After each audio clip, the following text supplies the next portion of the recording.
आज हम यहाँ पर पढ़ने जा रहे हैं कबीर ग्रंथावली का पार्ट 2 जैसा कि आप थंबनेल पर देख ही चुके। तो कबीर ग्रंथावली का एक पार्ट हमने पढ़ा दिया है और व्याख्या सहित यहाँ पर जहाँ से भी प्रश्न बनते हैं, प्रश्न सबसे ज़्यादा जो बनते हैं या तो शब्दार्थ से बनते हैं या किसी पंक्ति की व्याख्या से बनते हैं। तो इसको देखते हुए पैटर्न बदलते हुए पैटर्न के हिसाब से हम यहाँ पर मैं आपको वैसे तो ये नोट्स हैं और नोट्स आपको पूरे दिखाई देंगे, लेकिन कोशिश करूँगी कि आपका समय जो है कम वेस्ट हो और है ना, कम वेस्ट होने के लिए आपको क्या है कि जल्दी-जल्दी मैं आपको इसकी व्याख्या करने की कोशिश करूँगी, है ना? और इसमें साथ में जो व्याख्या दी हुई है, उसको आप खुद से ज़रूर पढ़ लीजिएगा। तो हम पहले 160 से लेकर के 170 तक के जो पद हैं उनको कर चुके हैं और आज है हमारा 171वां पद। बहुविध चित्र बनाए के हरि रचो क्रीड़ा रास। यानी कि कबीर जी कहते हैं कि हरि यानी कि भगवान ने अपनी क्रीड़ा रास के लिए बहुत सारे चित्र बनाए हैं, है ना? बहुविध चित्र बहुत अनेकों प्रकार के क्या बनाए हैं? चित्र बनाए हैं, तस्वीरें बनाई हैं या अनेक प्रकार के लोगों को या फिर प्राणियों को, जीवों को पैदा किया है। यही ना इच्छा झूलवे की ऐसी बुद्धि के ही पास, जिसकी इच्छा इसमें झूलने की ना हो, है ना? जिसकी इच्छा इस रास रूपी हिंडोले में या झूले में झूलने की ना हो, ऐसी बुद्धि भला किसके पास है? झूलत झूलत बहु कल्प बीते मन ना छोड़े आस। झूलत बहुत सारे कल्प बीत गए। कल्प यानी कि समय, ठीक है? समय, युग जैसे कि आप जानते ही हैं कल्प का अर्थ क्या होता है? कल्प जैसे कि बहुत सारे युगों को मिलाकर के एक कल्प बनता है, ठीक है ना? जैसे कि महीनों को मिलाकर एक साल बनता है, सालों को मिलाकर के एक पूरी सदी बनती है ना? तो ये होता है कल्प। झूलत-झूलत बहुत दिन बीत गए यानी कि हम कभी मन ना छोड़े आस लेकिन हमारा जो मन है, वो आस कभी नहीं छोड़ता है, उसकी आशा छूटती ही नहीं है, कि इससे हम दूर हो जाएँ। रचि हिंडोला अहो निसी हो, चार जुग चौमास, ठीक है? रचि हिंडोला भगवान कृष्ण ने रात-दिन क्या है? रात-दिन अहोनिशि का अर्थ क्या है? रात-दिन। अहोनिशि हो 4 जुग चौमास और चौमास का अर्थ क्या होता है? चौमास यानी कि बरसात के जो 4 मास होते हैं, है ना? 4 जुग चौमास रात-दिन भगवान कृष्ण ने रात-दिन रूपी ये हिंडोला बना करके क्या किया है? चौमासे के रूप में सतयुग, त्रेता, द्वापर और कलयुग के कलयुग रूपी ये 4 महीने बना दिए हैं। चौमास यानी कि 4 महीने होते हैं चौमास का अर्थ और रात दिन को बना करके रात दिन रूपी ये हिंडोला जो बनाया है, इसे जोड़ करके भगवान ने क्या बनाया है 4 युग बना दिए हैं। जुग यानी कि युग जो हम जानते हैं। कबहुँ ऊँच से नीच कबहुँ सरग भूमि ले जाए और ये कभी ऊपर तो कभी नीचे जो ये हिंडोला है, कभी ऊपर जाता है तो कभी नीचे आ जाता है, कभी स्वर्ग पर जाता है तो कभी धरती पर ले आता है ना? भगवान कृष्ण का ये जो हिंडोला है कभी स्वर्ग पर ले जाता है, कभी भूमि पर ले आता है। ये कर रहा है जन्म-मरण की बात, ठीक है? अति बिरमत हिंडोलवा हों नेकु नहीं ठहराए, धरत हों यह झूल वेको राखू जादव राय। कहें कबीर गोपाल विनती शरण तरी हुए पास। ठीक है, भगवान कृष्ण का जो ये हिंडोला है वो बहुत अधिक घूमता है। अति भ्रमत, भ्रमत का अर्थ क्या होता है? घूमना। ठीक है, मैं यहाँ पर लिख नहीं रही हूँ क्योंकि आगे आपको शब्दार्थ, प्रसंग सब कुछ दिया हुआ है, वहाँ से आप दोबारा से पढ़ लेना। तो अति भ्रमत हिंडोलवा भगवान श्री कृष्ण का ये हिंडोलवा बहुत घूमता है ना? नए को नहीं ठहरा, ये बिल्कुल भी एक जगह पर नहीं ठहरता है। डरा तो है झूलवे को और मैं इस जन्म और मृत्यु रूपी हिंडोले पर झूलने से क्या करता हूँ? डरता हूँ। ठीक है? मैं क्या करता हूँ? कबीर जी क्या कहते हैं कि मैं इस झूले में डरता हूँ, है ना? तो राखू जादव राय का अर्थ है यादवों के राजा श्री कृष्ण। ठीक है? ये जादव राय का अर्थ है श्री कृष्ण, यादवों के राजा श्री कृष्ण, यदुवंशी वंश से संबंधित बताया जाता है। ठीक है? तो हे यादवों के राजा मेरी क्या राखो? लाज राखो। कहे कबीर गोपाल विनती, कहे कबीर यानी कि कबीर जी गोपाल से विनती कर रहे हैं, हे भगवान श्री कृष्ण मुझे अपनी शरण में अब तो ले लीजिए। शरण हरि तुअ पास, ठीक है? मुझे अपनी शरण में ले लीजिए। मुझे इस हिंडोला से बचा लीजिए। मुझे अब इससे डर लगता है यानी कि मुझे बार-बार जन्म मरण लेने के हे आने की इच्छा अब नहीं है, ये कबीर जी ने यहाँ पर कहा है, ठीक है? इसमें यहाँ पर बहुत सारे जो अर्थ है वो बता रखे हैं, आप पढ़ लीजिएगा। पिरसंग इसका अर्थ क्या है इस पद का? इस पद में कबीर ने संसार के जन्म मरण को हिंडोला बताते हुए भगवान श्री कृष्ण से प्रार्थना की है कि उसे इस हिंडोले पर झूलने को विवश ना किया जाए। यानी कि जो कबीरदास है वो कहते हैं कि मुझे इस जन्म मरण से क्या चाहिए? मुक्ति चाहिए। है ना? तो यहाँ पर इसका ये उसमें हिंदी में भी दे रखा है, आप इसको पढ़ लीजिए। अब हम चलते हैं 172 की तरफ। चली मैं खोज में पिय की, मिटी नहीं सोच यह जिय की। है ना? कबीरदास जी क्या कहते हैं कि मैं खोज में पिय की, पिय पिय यानी कि प्रियतम या फिर पिया, मैं पिया की खोज में चली। ठीक है? आत्मा परमात्मा की ये पिय का अर्थ है यहाँ पर आत्मा परमात्मा की खोज में निकली हूँ। ठीक है? मिटी नहीं सोच या की जिय यानी कि मन, चित्त की जो सोच है वो मिटी नहीं है। रहे नित पास ही मेरे ना पाऊँ यार को हेरे। रहे नित पास ही मेरे, क्या चाहती है? आत्मा परमात्मा की खोज में गतिशील है ना? उसकी जो इच्छा है वो खत्म नहीं हो रही है और क्या कर दी है? यानी कि भक्त एक तरीके से भक्त ने भगवान की खोज प्रारंभ कर दी है।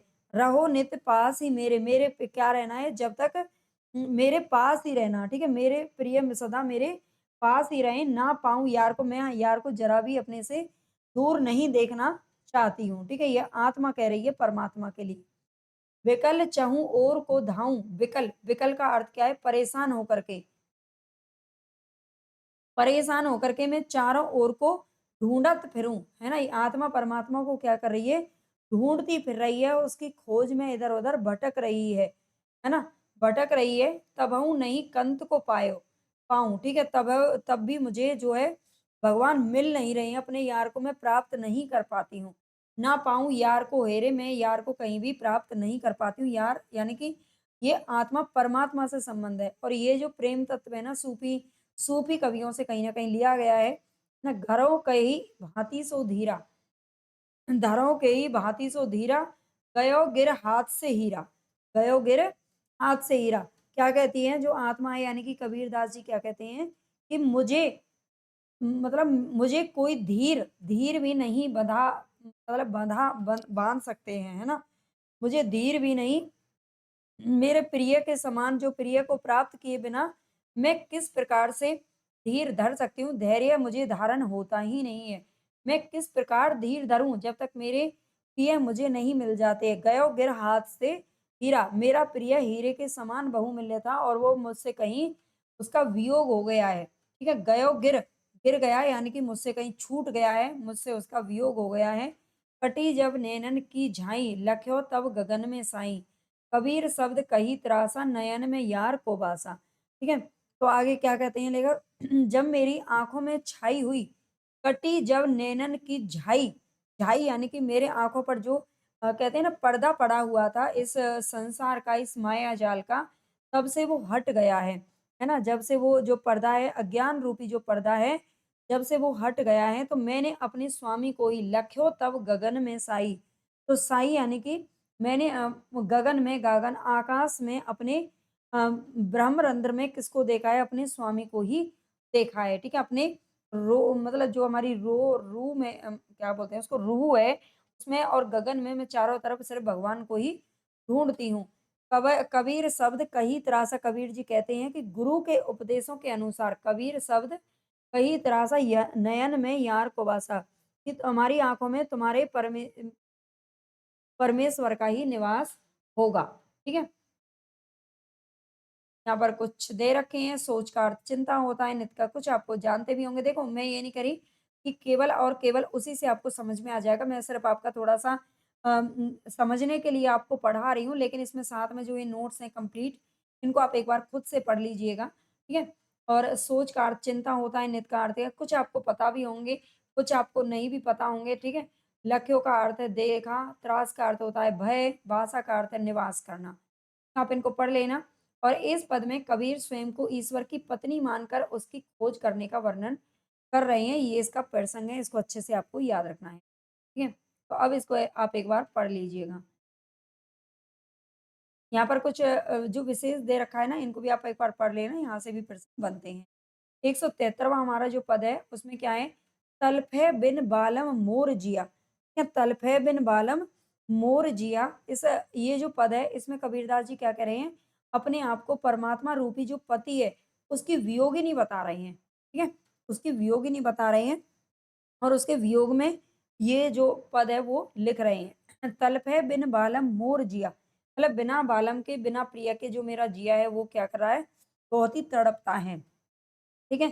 तड़प रहा है और दिन नहीं चैन रात, रात नहीं निंदिया तलप-तलप के भोर किया। मतलब दिन नहीं चैन, रात दिन में भी चैन नहीं है और रात को भी मुझे नींद नहीं आती है। तलप-तलप के मतलब तड़प-तड़प के ही सुबह हो जाती है, मुझे रात भर नींद नहीं आती है, ठीक है? पूरी रात ऐसे ही तड़प-तड़प में निकल जाती है। तन मन मोर रहत अस डोले, सुन सेज पर जन्म छिया। ठीक है? नैन थकित भय पंथ न सूझे, साईं बेदर्दी सुध ना लिया। अगर आप इनको पढ़ोगे ना तो ज़्यादा ये कठिन है नहीं वैसे, लेकिन हमें देखने में बड़ा ही कठिन लगता है। और आगे देखिए, तन मन मोर रहेट, प्रिय के वियोग में मेरा जो शरीर है ना, रहेट, रहेट तो आपने सुना ही होगा, रहेट का अर्थ क्या होता है? आपने कुआँ पे देखा होगा। अगर आपने पुराने समय के कुएँ कुछ देखे होंगे, है ना, अब तो कुएँ मिलते नहीं हैं। तो कुआँ पे जो रहेट है ना, वो ऐसे जो चक्कर सा वो ऐसे हमेशा घूमता रहता है, ठीक है? यानी कि जो मेरा तन मन है वो प्रिय के वियोग में कैसा है, रैट के समान हमेशा डोलता रहता है, ठीक है? डोलता रहता है। सुन्न सेज, सुन्न यानी कि सूनी सेज पर सोते-सोते मैंने पूरा जन्म बिता दिया है। नैन थकित भई पंथ ना सूझे, यानी कि मुझे मेरे नैन जो बाट निहार-निहार के थक गए हैं, लेकिन मुझे कोई रास्ता नहीं सूझ रहा है। साईं बेदर्दी सुध ना लिया, और जो साईं बेदर्दी है यानी कि भगवान ने मेरी सुध नहीं लिए, कहत कबीर सुनो भई साधु, हरो पीर दुख जोर किया, है ना? हरो पीर दुख जोर किया, यानी कि कबीरदास जी क्या कह रहे हैं कि हे साधु संतो, अब तो सुन लो मेरी विनती, मेरा दुख इतना बढ़ गया है कि अब तो कम से कम मेरी पीड़ा को कैसे भी करके दूर करिए। ठीक है? सून का अर्थ है सूनी या शून्य, डोले का अर्थ है बंचल है, और छिया का अर्थ है छीन हो गया, मेरा पूरा जन्म है जो छीन हो गया, अकेले सोते-सोते जन्म बीत गया। ठीक है? बेदर्दी यानी कि निर्दय होता है, जोर के यानी कि प्रबल हो गया है मेरा दुःख दर्द। तो इसमें आप देख लेना, इस पद में कबीरदास अपने आप को परमात्मा रूपी पति की वियोगिनी पत्नी बता करके वियोग के दुःख का वर्णन कर रहे हैं। आप एक बार और हिंदी पढ़ लेना, आपको और अच्छे से समझ में आ जाएगा। इनमें अलंकार वगैरह कौन से हैं तो इनको भी आप एक बार पढ़ लेना। 174 की अगर हम बात करें तो अविनाशी दूल्हा कब मिलहु, ठीक है? अविनाशी दूल्हा कब मिलिहो, भक्तन के रछपाल। के लेखक क्या कहते हैं यहाँ पर? इसमें सबसे पहले तो आपको जान लेना है किसके रूप में लिखा गया है। तो इस पद में जो कबीर है वो ईश्वर को अपना क्या मानते हैं? पति मानते हैं, और अपने आप को उनकी वियोगिनी पत्नी के रूप में प्रस्तुत करते हैं। तो अविनाशी दूल्हा कब मिलियो, अविनाशी दूल्हा कब मिलियो, भक्तन के रछपाल, यानी कि हे भक्तों के रक्षा करने वाले या पालन करने वाले, हे मेरे अविनाशी पति, अविनाशी का जिसका कभी भी विनाश नहीं होता है, वो कब मिलेगा? ठीक है? हे मेरे अविनाशी पति, तुम तो अपने भक्तों की रक्षा और उनका पालन-पोषण करने वाले हो, लेकिन तुम मुझे कब मिलोगे? जल उपजी जल ही सो नेहा, रटत पियास प्यास। ठीक है? जल उपजी, जिसका जन्म पानी से ही हुआ, मेरी दशा, वो कह रही है, जो वियोगिनी पत्नी, वो क्या कह रही है कि आत्मा कह रही है कि मेरी जो दशा है वो उस मछली के समान हो गई है, जो जल में ही पैदा होती है और जल में ही रहती है, लेकिन फिर भी प्यास-प्यास रटती रहती है। ठीक है? फिर भी क्या करती है? प्यास-प्यास रटती रहती है, जो पानी में ही रहने के बाद भी। मैं ठाड़ी बिरहन मग जोऊँ, प्रियतम तुमरी आस। मैं ठाड़ी-ठाड़ी मतलब मैं खड़ी-खड़ी क्या है? अ इसका पता है अर्थ क्या है? इसका अर्थ ये है कि ये मछली के समान क्या है कि मतलब जो मनुष्य है वो इस संसार में जन्म लेता है, और ये कहा जाता है कि जो भगवान है वो भी कण-कण में व्याप्त है। कहा नहीं जाता, बल्कि बिल्कुल ये सत्य है अगर हम मानते हैं तो, है ना? और भगवान कण-कण में व्याप्त है, लेकिन फिर भी हमें उसकी हमेशा चाह रहती है, उनके दर्शनों की चाह रहती है, हमें कहीं दिखाई नहीं देते हैं। आगे, मैं ठाड़ी बिरहन मग जोऊँ, प्रियतम तुमरी आस में, ठाड़ी-ठाड़ी तुम्हारी क्या जो रही हूँ, मतलब तुम्हारी बाट देखती हूँ, तुम्हारी आस में खड़ी रहती हूँ। छोड़े गेहे नेह लगी तुम सो, भई चरण लव लीन। ठीक है? छोड़े गेहे नेह लगी तुम सो, मेरी जो छोड़े गेह, गेह का मतलब है सभी मैंने जो रिश्ते नाते हैं वो सब छोड़ दिए, मैंने अपना घर-बार त्याग दिया है, और केवल नेह, नेह का मतलब होता है तुमसे ही मेरी जो प्रीत है वो लगी हुई है, तुमसे ही मेरा मन लगा हुआ है। वही चरण लवलीन, मतलब तुम्हारे ही चरणों में मेरा ध्यान हमेशा लगा रहता है, ठीक है? तुम्हारे ही चरणों में मैं पूरी तरह से एकदम एकाग्रचित्त हो गई हूँ। ताला बेली होती घर भीतर, जैसे जल बिन मीन। तलाबेली, तलाबेली आपने शब्द सुना होगा, मतलब घर के भीतर अगर मैं रहती हूँ तो घर भीतर यानी कि मेरे मन के भीतर, है ना? शरीर के भीतर क्या है, हमेशा तलाबेली, हमेशा बेचैनी लगी रहती है, जैसे कि जल के बिना मछली बेचैन रहती है, उसी प्रकार। दिवस ना भूख रैन नहीं निद्रा, ना दिन में भूख लगती है, ना रात में नींद आती है, घर अंगना ना सोए, और घर अंगना मुझे अच्छा नहीं लगता। सेजरिया बैरिन भई हमको जागत रैन बिहाए। सेजरिया बैरिन भई हमको, यानी कि जो सेज है ना, वो भी मेरे लिए क्या बन गई है? बैरिन हो गई है मेरी, है ना? वो सेज भी मेरी बैरिन हो गई है, मुझे बैरिन लगने लगती है, मुझसे सेज पर लेटा नहीं जाता है अब। हम तो तुम्हारी दासी सजना, तुम हमारे भरतार। ठीक है, ये समझ में आ गया होगा। दीन दयाल दया करी आओ समर्थ सृजनहार, के हम प्राण तजती हैं प्यारे, है ना?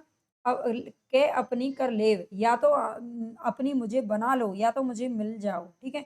या तो मुझे अपनी बना लो, नहीं तो हम क्या करेंगे, प्राण त्याग देंगे। दास कबीरा ब्रह अति बाड़े हमको दर्शन देव।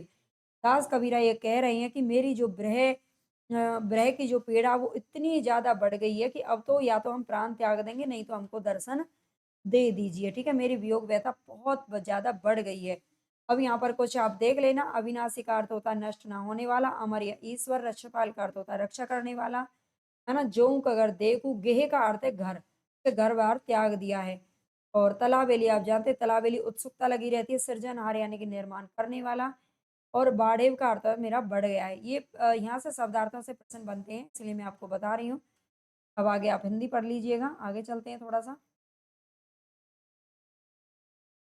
175वां पद में क्या लिखा हुआ है? नैना अंतरी आवतें, ज्यों नैन झपेऊँ, नाहो देखो और कहूँ, ना तो तुझ देखन देऊँ। ठीक है, नैना आंतरी आवते, ये जो पद है इसमें जो लेखक है, मतलब जो कबीर दास जी हैं, वो अपने परमेश्वर रूपी पति को संबोधित करते हुए क्या कहते हैं, उसकी मतलब अपने परमेश्वर को पति तो वो मान नहीं रहे हैं, और खुद को उन्होंने पत्नी बना लिया है, और पत्नी बन गए हैं, और क्या कहते हैं, नैना आंतरी आवते, कबीर दास जी की पत्नी बनते हुए कहते हैं कि हे पति परमेश्वर, तुम मेरी आँखों के अंदर समा जाओ, और जैसे ही मैं नैन झपकूँ, है ना? जैसे ही मैं नैन झपकूँ, तो मेरे नैनों में समा जाओ, ना मैं फिर कुछ भी देखूँ तुम्हारे बाद में, ना मैं कुछ देखना चाहती हूँ, और ना ही मैं तुझे देखने दूँगी, ठीक है? ना मैं किसी को तुम्हें देखने दूँगी, और ना ही मैं फिर देखूँगी, बस मेरी आँखों में बस जाओ।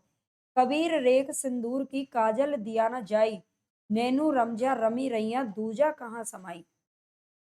आगे क्या कहते हैं, इस प्रकार ना तो मैं किसी अन्य को, कबीरदास जी आगे क्या कहते हैं, सिंदूर की रेखा, सिंदूर की रेख, सिंदूर की, ठीक है? सिंदूर की रेखा आप जानते हैं ऊपर लगती है बालों में, ठीक है? तो सिंदूर की रेखा के स्थान पर काजल दिया ना जाए, मतलब काजल नहीं लगाया जा सकता। कबीर कहते हैं कि सिंदूर की रेखा में काजल को नहीं भरा जा सकता है।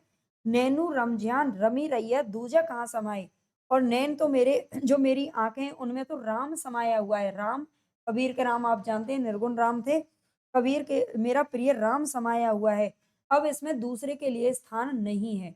मन प्रतीति ना प्रेम रस, मरस नाना ई इस तन में ढंग, क्या जाना उस पीव सु कैसे रहेगी रहसी रंग।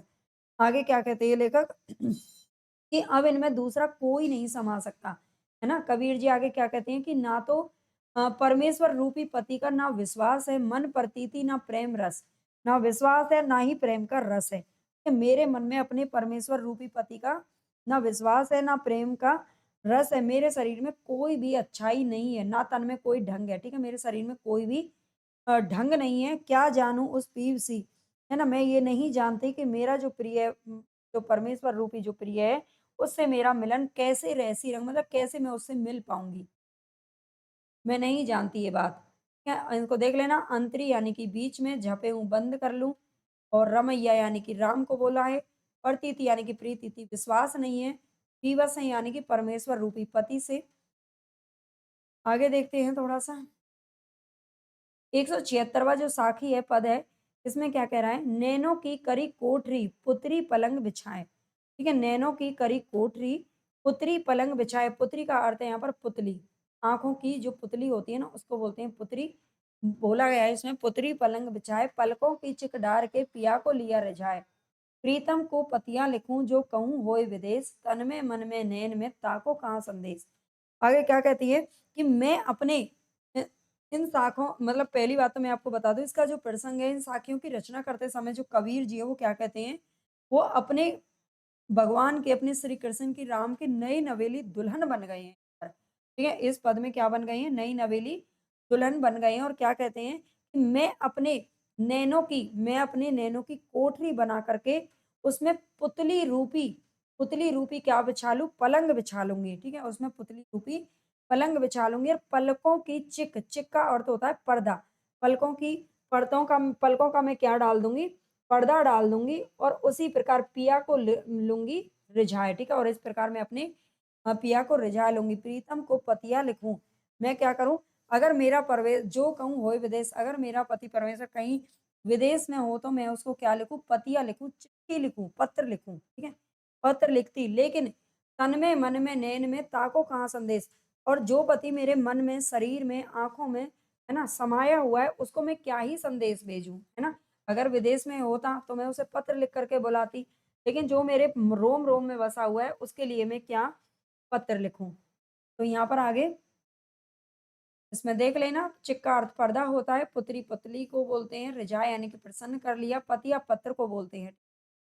इन साखियों की रचना करते समय जो अक्खड़ कबीर है वो राम की नई नवेली दुल्हन बन गए हैं, और इस तरह की बातें कर रहे हैं। 177वां जो पद है, इसमें क्या है, अखियां तो झाई परी, पंत नियार नियार। अच्छा, मैं आपको अब यहाँ पर एक बार बताना चाहूंगी कि यहाँ से जो प्रश्न बनते हैं, हालांकि मैं एक बार और आपको करवा दूंगी, मैंने पहले भी करवाए थे, लेकिन उसमें कुछ प्रश्न श्याम सुंदर दास की ग्रंथावली से आ गए थे। इस बार मैं आपको कुछ और एमसीक्यू टाइप में कोई प्रश्न करा दूंगी इसके बाद, है ना, यूट्यूब पर। तो मैं आपको ये चीज़ बताना चाहूँगी कि यहाँ से प्रश्न जो बनते हैं ना, वैसे आपको पता चल जाएगा, लेकिन जैसे या तो पंक्तियाँ पूछ ली जाती हैं, है ना, पंक्तियाँ दे देगा और आपसे पूछेगा कि ये किसकी पंक्ति है, तो आपको पता होना चाहिए। कई बार शब्दार्थ पूछते हैं, शब्दार्थ बहुत ज़्यादा मात्रा में पूछे जाते हैं, तुलसीदास, जायसी सबसे। और इसके बाद या तो इनकी थोड़ा बहुत पंक्ति दे करके थोड़ी बहुत व्याख्या पूछ लेता है कि इसका अर्थ क्या है। ये 3 तरीके से प्रश्न बनते हैं, बाकी और हम आगे देख लेंगे जब पढ़ेंगे तो। अगर आपको ये क्लास अच्छी लग रही है तो आप चैनल को सब्सक्राइब कर लीजिए। हिंदी की अगर आप यूजीसी नेट की कंप्लीट तैयारी करना चाहते हैं तो से 6 से 10 तक 6 से 10 तक तो हमने कंप्लीट करवा दिया है। यूनिट 5 हमारी चल रही है। जल्दी इसे मैं पूरा करवाने की कोशिश करूँगी हफ्ते 10 दिन में, और उसके बाद हमारा भाषा विज्ञान वगैरह सबका एक-एक वीडियो में मैं कंप्लीट मैराथन क्लास दे करके कंप्लीट करवा दूँगी। है ना? हिंदी साहित्य हम पढ़ ही रहे हैं। तो अगर आप जुड़ना चाहते हैं तो केवल और केवल ₹999 में आप मेरे पेड बैच से भी जुड़ सकते हैं। एप्लीकेशन की जो लिंक है वो आपको कमेंट बॉक्स में मिल जाएगी। वहाँ अगर आप जुड़ते हैं तो आपको बहुत कुछ इसमें मिल जाएगा, बहुत सारा बेनिफिट मिलेगा। पूरा हिंदी साहित्य आपको मिल जाएगा जो आपके और एग्ज़ाम के लिए भी बहुत ही बेनिफिट रहेगा। ठीक है? और 7 महीने की इसकी वैलिडिटी, आप चाहें तो एक बार इसको ट्राई कर सकते हैं और आपको यहाँ से निराशा नहीं होगी। कंटेंट आप देख कर के कर ही सकते हो। ये कबीर ग्रंथावली मैं आपको कहीं मैं हिंदी वगैरह 2-2 बार रिपीट नहीं कर रही, एक ही बार पढ़ा रही हूँ, ताकि आपका जो समय है वो वेस्ट ना हो। ठीक है? चलते हैं आगे। अखियाँ तो झाई परी पंत निहार निहार, जीवड़ियाँ छाला पड़या नाम पुकार पुकार। इन सखियों में साखियों में, इन साखियों में जो लेखक हैं कबीरदास जी, वो अपने ईश्वर रूपी पति से क्या कर रहे हैं, वियोग का वर्णन कर रहे हैं कि वियोग में, पति के वियोग में मेरी जो हालत है वो कैसी हो गई है। तो अखियां तो झाई परी, अखियों पर क्या पड़ गया है, आंखों की जो ज्योति है वो कम हो गई है, झाइयां पड़ गई हैं। पंथ निहार निहार यानी कि अपने पति परमेश्वर का रास्ता निहारते निहारते, परमेश्वर का रास्ता निहारते निहारते, जी बढ़िया झाला पड़े छाला पड़े नाम पुकार पर, नाम लेते लेते मेरे जी पर छाले पड़ गए हैं। विरह कमंडल कर लिए बैरागी दो नैन, ठीक है, जो मेरे दो नैन है ना वो बैरागी हो गए हैं, और विरह में उन्होंने क्या ले लिया, हाथों मतलब कमंडल। कमंडल का अर्थ क्या होता है, कमंडल मतलब हाथों में जिस कमंडल को लेते हैं ना, विरह रूपी कमंडल जो होता है ना, कमंडल लेकर के मेरे जो नैन है वो बैरागी बन गए हैं, है ना, उन्होंने कमंडल थाम लिया है और बैरागी हो गए हैं। मांगे दरस मधु करी छके रहे दिन रैन, मांगे रहे मधु करी और छके रहे दिन रैन। मधु करी का अर्थ क्या होता है, यहाँ पर रोटी होता है। ठीक है, मधु करी का अर्थ क्या होता है, रोटी होता है, ये ध्यान रखना। ठीक है, तो आगे लेखक क्या कहते हैं कि मेरे उन्होंने अपने हाथ में जो नैन है वो बैरागी बन गए। बैरागी का अर्थ होता है ना, साधु वगैरह बन गए हैं ना, साधु जो सब कुछ त्याग देता है और उन्होंने अपने हाथों में कमंडल ले लिया है और मांगे दरस मधु करी। और वो क्या करते हैं अ, छके रहे दिन नैन, और दिन रात वो क्या करते हैं मतलब जो भगवान के मतलब छकते रहते हैं, परेशान होते रहते हैं, रोते रहते हैं, ठीक है? और माँगे दरस मधुकरी, और दर्शन माँगते रहते हैं, मतलब भगवान का दर्शन होना चाहिए और यही उसके लिए दर्शन रूपी रोटी है, ठीक है? रोटी रूपी दर्शन है। है ना? ये लेखक इसमें कह रही हैं कि मैं इस प्रकार जो रात-दिन है वो क्या करते हैं, दर्शन रूपी रोटी जो रूपी है, रूपी रोटी का भीख माँगते रहते हैं। है ना? सवरग, रग यानी कि नस, सभी मेरी जो नस है ना वो क्या बन गई है? ताँत बन गई हैं, सूख करके ताँत हो गई हैं, ठीक है? सूख करके क्या हो गई हैं? सभी नसें मेरी ताँत बन गई हैं और मेरा जो शरीर है ना रबाब तन, तन का अर्थ तो आप जानते हैं शरीर होता है, रबाब का अर्थ क्या होता है? रबाब नाम का एक बाजा होता है, बाजा, है ना? एक उपकरण होता है बजाने का, तो रबाब बन गया बिरह बजावे नित्य, बिरह बजावे नित्य, और इस बाजे को जो विरह है ना वो नित्य बजाता रहता है। मेरा जो तन है वो क्या बन गया है? एक बाजा बाजा बन गया है और उसे जो विरह ना वियोग, वियोग उसे नित्य बजाता रहता, और ना कोई सुनी सके कै साईं के चित्त, और उसे कोई नहीं सुन सकता है, केवल उसे मेरा मन सुन सकता है या फिर मेरे परमेश्वर सुन सकते हैं और कोई नहीं सुन सकता। ठीक है? तो यहाँ पर ये कुछ आपको दे रखे हैं। रबाब या सारंगी के समान एक बाजा होता है। साईं यानी कि स्वामी या परमेश्वर, ताँत यानी कि आँत से बना धागा। छके रहें तृप्त रहता है, इसको पढ़ लेना। आगे देखते हैं 178वां जो हमारा पद है उसमें क्या कह रहा है? पछा-पछी के कारणे, पछा-पछी के कारण है सब जग रहा भुलान, पछा-पछी के कारण है सब जग रहा भुलान, निरपछ हब के हरि भजै सोई संत सुजान, अमृत केरी मोटरी सिर से धरी उतार, जाहि कहा में एक है मोहि कहें दो चार। इन साखियों के माध्यम से जो लेखक हैं यानी कि जो कबीरदास जी वो क्या कहते हैं? ईश्वर के प्रति अपने सच्चे प्रेम का वर्णन करते हैं। ईश्वर के प्रति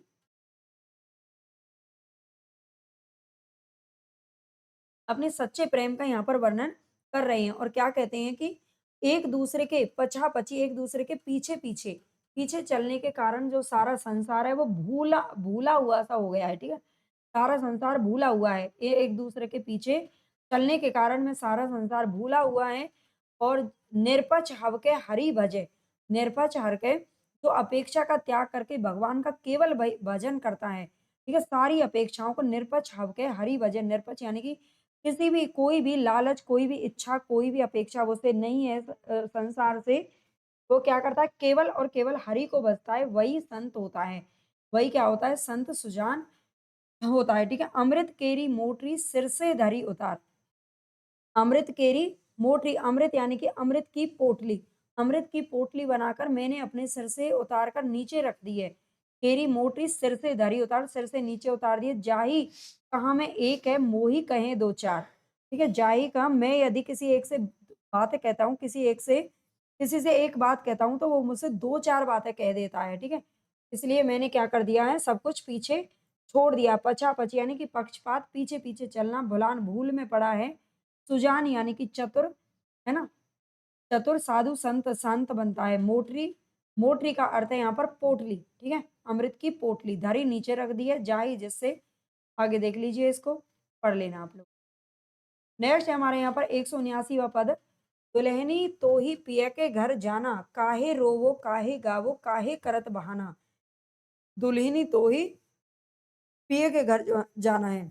यानी इस पद में जो लेखक हैं, जो कबीरदास जी हैं, वो भक्त की आत्मा को दुल्हन संबोधित कर रहे हैं। ठीक है? आत्मा को क्या बताया है यहाँ पर? दुल्हन किसको बोला गया है? आत्मा को बोला गया है। फिर से ये जाते हैं, पंक्ति देकर के पूछ रहे था दुल्हन का क्या अर्थ है इसमें? तो दुल्हन आत्मा को कह रहे हैं और क्या बता रहे हैं कि मृत्यु को आवश्यक बता रहे हैं इसमें, ठीक है? एक दिन तुम्हें क्या करना है? मृत्यु तो तुम्हें गले लगा ही लेगी, इसलिए कोई बहाना नहीं, कोई रोना नहीं, गाना नहीं, कुछ नहीं करना है ना, चुपचाप उसके साथ चले जाना है। काहे पाहिउ हरी-हरी चुनिया, है ना? काहे तुमने ये हरी-हरी चूड़ियाँ पहन रखी हैं, पा रहे हो प्रेम के बाना, और क्यों तुमने ये प्रेम का बाना ओढ़ रखा है? प्रेम का बाना यानी कि वेश, वस्त्र पहना हुआ है। बाना का अर्थ होता है क्या? वेश, है ना? वस्त्र। कहें कबीर सुनो भाई साधिब, बिन पिया नहीं ठिकाना, यानी कि बिना प्रिय के, बिना परमेश्वर के कोई ठिकाना हमारा नहीं है, यानी कि उद्धार नहीं हो सकता, है ना? तो इस पद में कबीर भक्त की आत्मा को दुल्हन संबोधित कर रहे हैं और मृत्यु को आवश्यक बता रहे हैं। तो आप पढ़ लेना, है ना?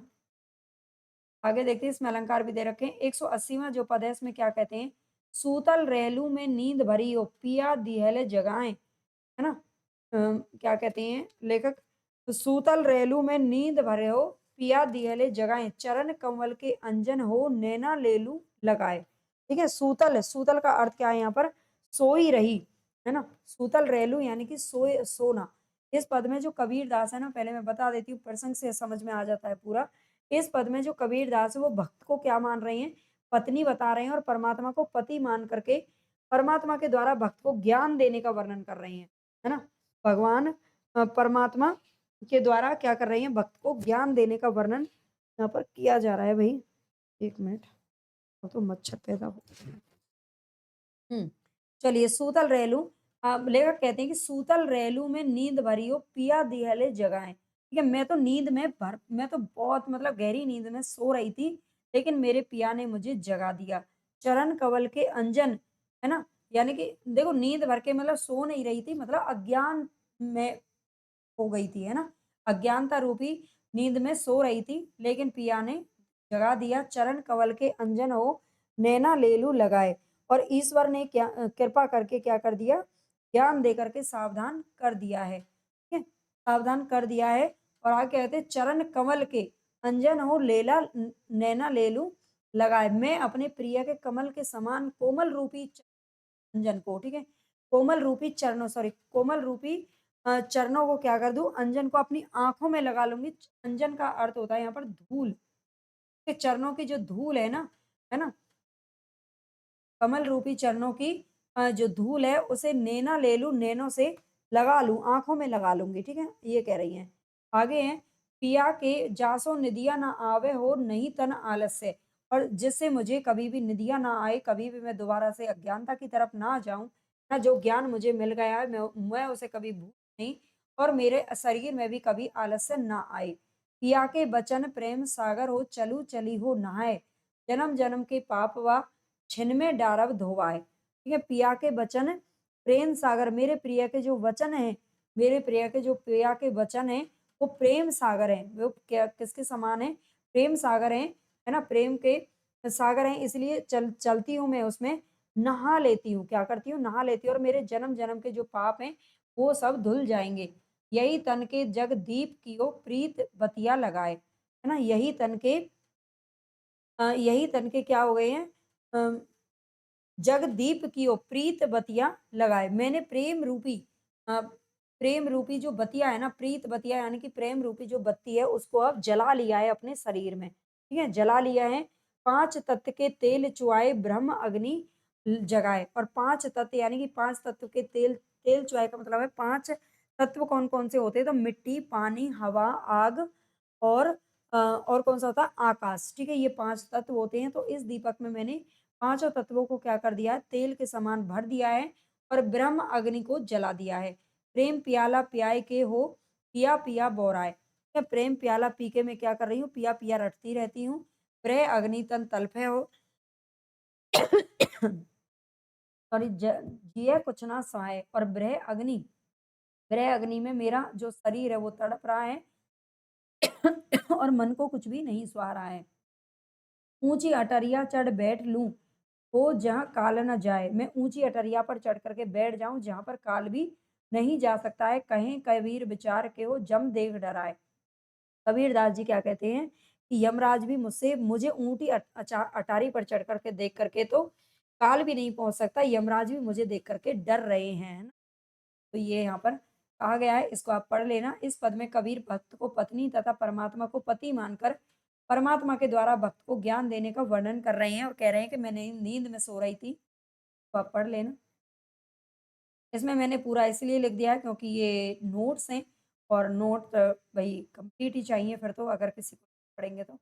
181 की मैं बात करूँ, 181वाँ पद है, "अब तो ही जान ना देहूँ राम प्यारे", अब मैं तुझे कभी नहीं जाने दूँगी राम जी, है ना? मेरे प्रिय पति राम, अब मैं तुम्हें नहीं जाने दे सकती, ज्यों भावै त्यों होए हमारे। जैसे भी तुम्हें अच्छा लगे वैसे ही मेरे पास रहो, ठीक है?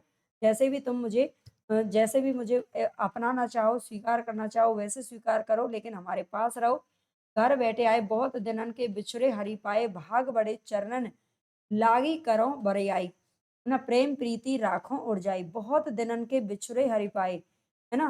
यानी कि बहुत दिनों के बिछड़े हुए अपने भगवान रूपी जो पति हैं उनको मैंने पा लिया है। भाग बड़े चरणन लागी करो बरियाई। मैं भगवान के चरणों से लगकर अब क्या करूँगी, पूरे बल का, बरियाई का अर्थ है बल का प्रयोग करूँगी। है ना? बरियाई का अर्थ क्या है? बल प्रयोग, यानी कि मैं ज़बरदस्ती अब उसे अपने प्रेम पास में बाँध कर के रखूँगी, कहीं नहीं जाने दूँगी। है, प्रेम प्रीति राखों उरजाई, मैं अपने प्रेम में उन्हें उलझा करके रखूँगी। इत मन मंदिर रहो नित चौसे, कहे कबीर परहु मति धोसे। ठीक है?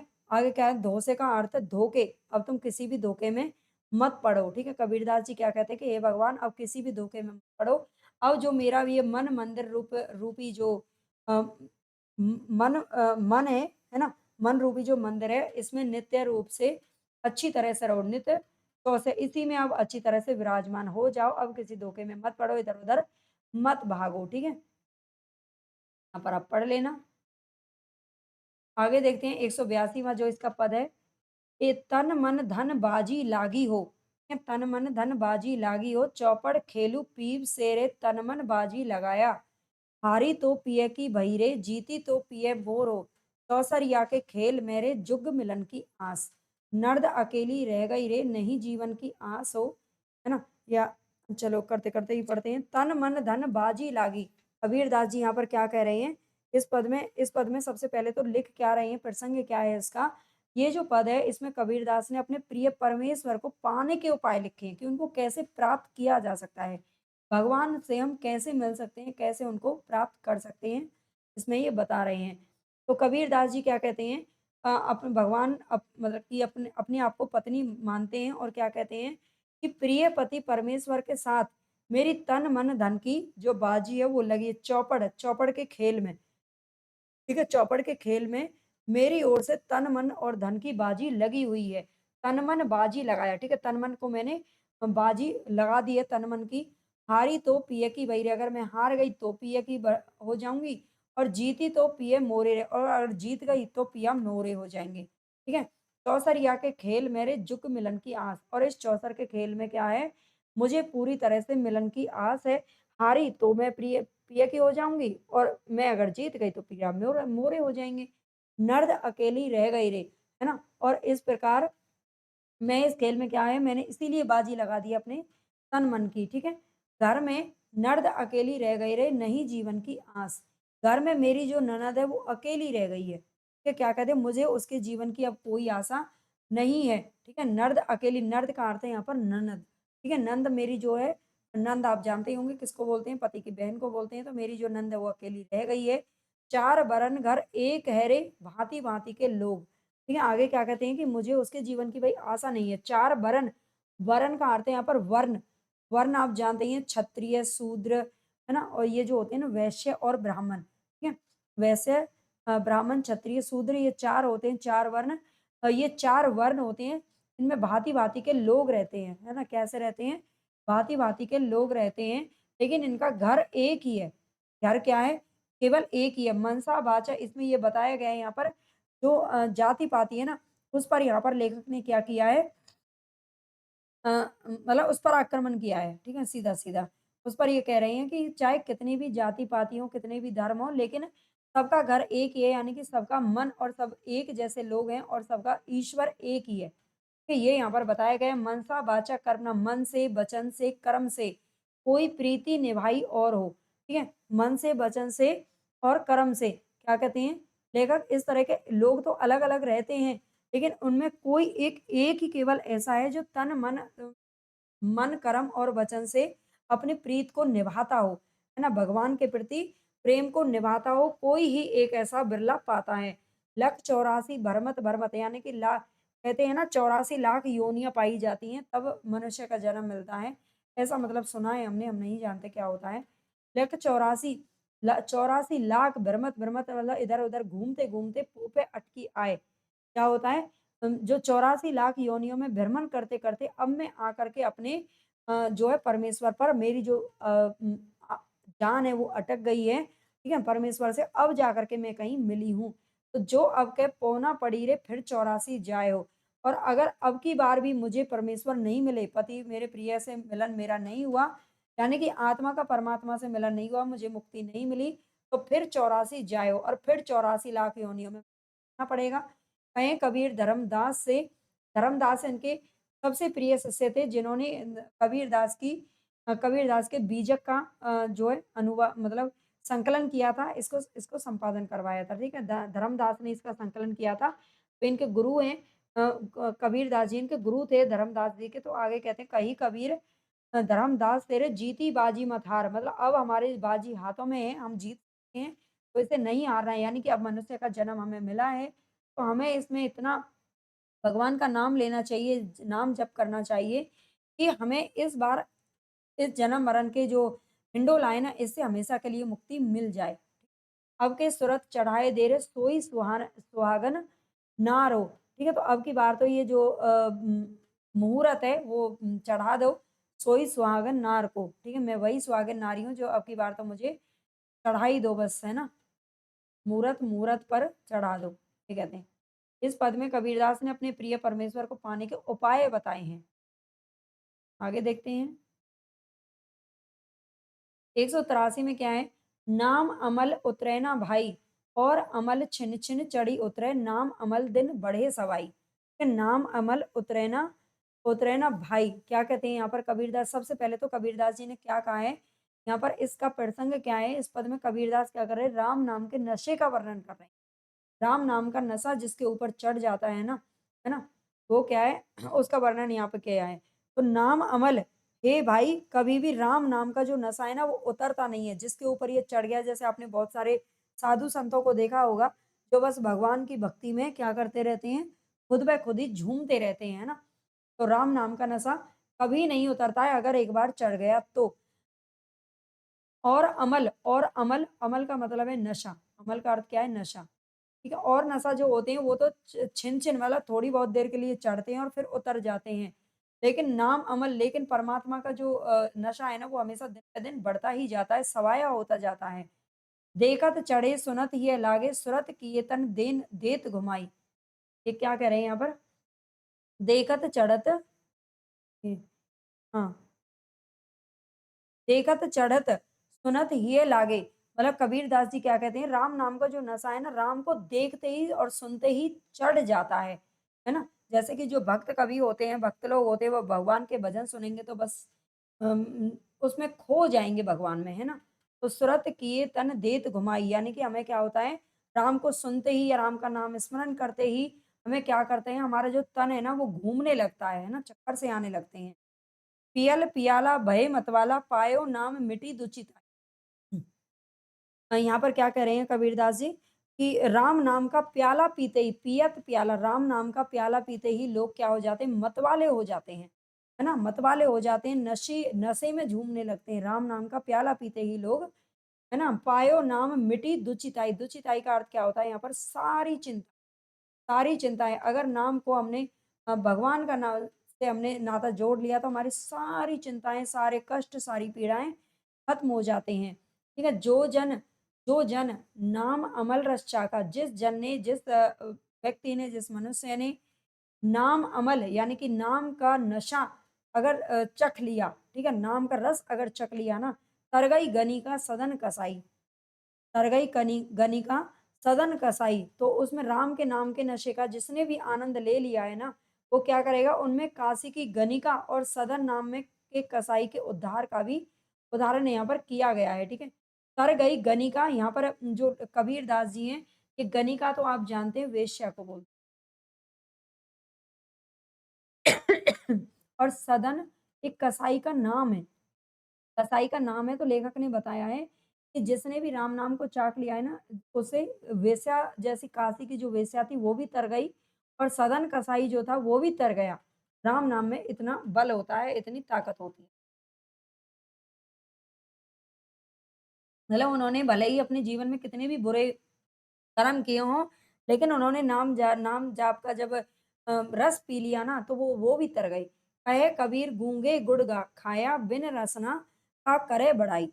कबीरदास जी आगे क्या कहते हैं कि राम नाम का जो नशा करता है, नशा करना है, वो गूंगे गूंगे के द्वारा गुड़ खाने के समान है।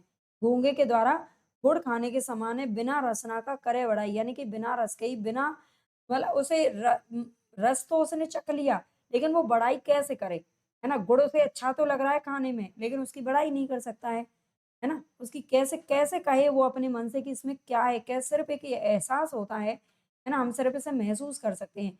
गणिका का अर्थ वैसे गणिका यानी कि वेश्या को बोलते हैं और काशी की वेश्या को यहाँ पर रखा गया है। सदन एक कसाई का नाम है, ठीक है? रसना जीभ को बोलते हैं। इस पद में कबीरदास राम नाम के नशे का वर्णन कर रहे हैं, इसको आप याद रखना। आगे देखते हैं, 184 में क्या है? हमारी ननद निगोड़िन जागी। क्या हमारी जो ननद है, वो निगोड़िन जाग रही है, ठीक है? ननद यहाँ पर ननद का अर्थ क्या है, तो आगे देखेंगे। चलते हैं सबसे पहले तो इसका प्रसंग देख लेते हैं। इस पद में कबीरदास जी क्या कर रहे हैं? राम की बहुरिया बन कर के, है ना? राम की पत्नी बन कर के माया को अपनी ननद बताते हुए, ननद का अर्थ यहाँ पर क्या है? माया। माया को अपनी क्या बनाते हैं? ननद बताते हैं और परमात्मा को अपनी क्या बताते हैं? पति बनाती बताते हैं। हमारी ननद निगोड़िन जागी, हमारी जो ननद है ना, वो निगोड़िन क्या कर रही है? जाग रही है। मेरी जो माया, हमारे ऊपर जो माया जाल है ना, वो इतना ज़्यादा हावी रहता है कि हम अपने परमात्मा से मिल ही नहीं पाते हैं। निगोड़िन जागती रहती है ना? जैसे कि आप जानते हैं ना कि मतलब ननद निगोड़िन क्यों जागने का बताया कि ननद ननद अगर जाग रही है, तो पति-पत्नी का मिलन कैसे हो सकता है? क्योंकि पति-पत्नी का मिलन कब होता है? जब सारे घर के लोग सो जाते हैं, है ना? तो यहाँ पर ये क्या कह रहा है कि पति से मिलन कैसे होगा? ननद तो हमारी जाग रही है अभी तक, यानी कि जो हमारी माया है, वो हमारे ऊपर अभी तक क्या है? हावी है, तो फिर ये मिलन नहीं होने देती है। कुमति लकुटिया निस्दिन व्यापक, कुमति यानी कि बुरी बुद्धि, दुर्बुद्धि जिसको हम बोलते हैं, या दुर्बुद्धि जिसको हम बोलते हैं, माया की जो दुर्बुद्धि है, दुर्बुद्धि क्या करती है? दुर्बुद्धि रूपी ये क्या है? लकड़ी बोलते हैं, लकड़ी। लकुटिया का अर्थ क्या है? लकड़ी है, ठीक है? माया की दुर्बुद्धि रूपी जो लकड़ी है, वो रात-दिन मुझे क्या करती है? निस्दिन व्यापै, यानी कि निस्दिन मुझे तंग करती है। सुमति देख नहीं भावै, और जो सुमति, सुमति का अर्थ क्या होता है? अच्छी वाली बुद्धि। सुमति का अर्थ क्या होता है? सुमति का अर्थ होता है अच्छी वाली बुद्धि से उसको बिल्कुल भी लगाव नहीं है। कुमति का और सुमति का कोई मेल नहीं है। निस्दिन लेत नाम साहब को, यानी कि दिन रात में साहब का नाम लेती हूँ, रहत रहत रंग लागे। निस्दिन खेलत रही सखियन संग, मोही बड़ो डर लागे। निस्दिन खेलत रहत सखी संग, यानी कि सखियों के संग में क्या करती हूँ? माया रूपी ननद माया रूपी का सुबुद्धि से बिल्कुल भी लगाव तो नहीं है, और मैं परमात्मा का नाम धीरे-धीरे क्या करती हूँ? जपती रहती हूँ, है ना? धीरे-धीरे जपती रहती हूँ। निस्दिन खेलत रखी सखियन संग, और मैं रात-दिन अपने क्या करती हूँ? सखियों संग खेलती रहती हूँ, है ना? सखियों संग खेलती रहती हूँ, लेकिन मुझे बड़ा ही डर लगता है। मोरे साँव की ऊँची अटरिया चढ़त में जियारा काँपे, और मोरे साँव की ऊँची अटरिया, मोरे साँव की यानी कि परमात्मा की जो अटरिया, वो इतनी ज़्यादा ऊँची है कि वहाँ चढ़ने में मेरा जिया काँपता है। ठीक है? वहाँ चढ़ने में मेरा क्या काँपता है? जिया काँपता है। मतलब मुझे बड़ा ही डर लगता है। मुझे अपनी किससे? ननद से भी और अपने पति से भी बड़ा ही डर लगता है। ठीक है? आगे है जो सुख चाहे तो लज्जा त्यागे, पिए से हिलिमिली लागे। है ना? जो सुख चाहते, अगर तुम्हें पति-पत्नी का मतलब मिलन इतना अच्छा होता है, इतना प्यारा होता है कि अगर तुम्हें उससे सुख चाहते हो, है ना? तो फिर लज्जा को तो त्यागना ही पड़ेगा, है ना? अगर तब तक तुम दूसरों की ऐसे भई शर्माते ही रहोगे तो फिर मिलोगे कब, है? कब मतलब आत्मा का परमात्मा से फिर कभी मिलन होगा ही नहीं, है ना? अगर दुनिया के बारे में सोचते रहोगे, पिय से हेली-मिली लागे, घूंघट खोल अंग भर ले भेंटे, नैन आरती साजे, है ना? घूंघट खोल करके अंग भर भेंटे, यानी कि अपना जो अंग है, अंग अंग अपने पूरा जो अपना तन मन है वो भगवान को सौंपो, अपने परमात्मा को सौंप दीजिए, पति परमेश्वर को सौंप दीजिए, नैन आरती साजे। कहे कबीर सुनो वही जादे चतुर होए सो जाने, है ना? कि यदि तुम इतने चतुर बन गए ना, तो ही समझ लीजिए तुम्हारा कल्याण हो सकता है। निज प्रीतम की आस नहीं है, नाहक काजर पारे। ठीक है? निज यहाँ पर निज प्रीतम के अपने प्रीतम की आस नहीं है, लेकिन नाहक काजर काजर का अर्थ यहाँ पर क्या है, जिन भक्तों को अपने भगवान से मिलने की आशा नहीं है, बल्कि क्या करते हैं, तिलक छापे हुए वैसे ही लगाते रहते हैं, बस अपना दिखाने के लिए, अपने आप को सुंदर दिखाने के लिए, ना तो वो तो फिर बेकार है। इतना चतुर बनने से कोई फायदा नहीं है। देखो इसका बड़ा ही लंबा सा वो है हिंदी में अनुवाद, है ना? 185 को और देख लेते हैं। कैसे दिन कटिए जतन बताए जइयो। ठीक है, कैसे दिन कटिए जतन बताए जइयो, एही पार गंगा ओही पार जमुना बिचवा मड़ैया हमका छवाए जइयो। अचरा फाड़ के कागज बनाई में अपनी सुरतिया हीरे लिखाए जइयो। कहत कबीर सुनई वही साधु बहिया पकड़ के रहिया बताए जइयो, मतलब वहां पकड़ के मुझे राह बताए जइयो। तो यहाँ पर जो लेखक है वो क्या कह रहे हैं, अपने आप को पत्नी मानकर परदेश जाने वाले पति के समान ईश्वर से वियोग के समय को बिताने का उपाय पूछ रहे हैं कि वियोग में हम कैसे रहेंगे, ये हमें उपाय बता के ही जाना। तो यहाँ पर ये लिख रहा है। तो आगे क्या कहते हैं, मेरे कैसे तुम्हारे, तुम तो परदेश जा रहे हो लेकिन मेरे के दिन कैसे ही कटेंगे, ठीक है, लेकिन मुझे ये साथ में ये बताते जाओ कि मैं तुम्हारे बिना किस प्रकार जिंदा रहूंगी, किस प्रकार बिताऊंगी अपना जीवन, कैसे व्यतीत करूंगी, है ना? यही पार गंगा, मेरे लिए इस पार तो गंगा बह रही है और दूसरी ओर यमुना बह रही है, ठीक है, और इनके बीच में क्या है, मड़ैया का अर्थ होता है झोंपड़ी, ठीक है, मड़ैया का अर्थ क्या है, झोंपड़ी, मेरे लिए झोंपड़ी छवाए जाना मेरे लिए झोंपड़ी बना जाना, कि मेरे लिए झोंपड़ी बनाना जाना।